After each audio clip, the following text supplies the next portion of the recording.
Parasites in Love. It's a really short but emotional love romance story. It's very close to I Sold My Life for 10,000 yen, where it is by the same author. And I have to state how good the author is at creating those one-shot romance mangas.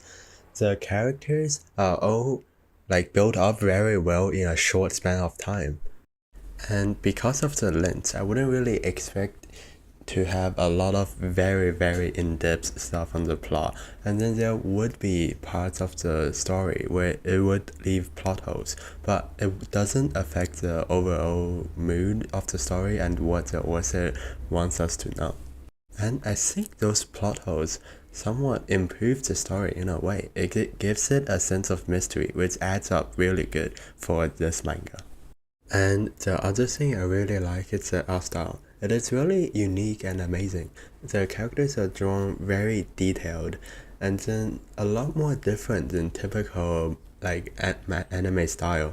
It has a unique touch on the hair and the eyes that gives the whole manga a dark tone with how the author colors it as well.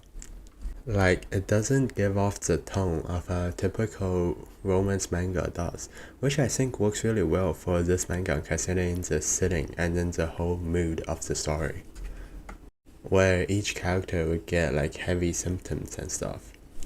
And then I also really like the extra details and almost short story-ish stuff they put at the end of the volumes where the manga author and the light novel author talks about their life and then how they created this manga or the story.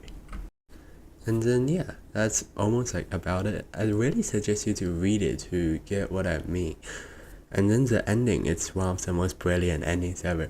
It really gives off an open-end type of feel, much like the 10,000 yen a year, where it really leaves up to you to interpret whether it's a good ending or not, which I think the author does really good, and now he does it in a different way compared to 10,000 yen that also makes it emotional.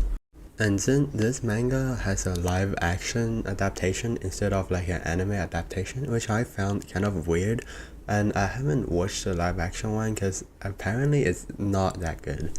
And then if I found time to watch it, I'll definitely watch it because of how much I like the plot of this story.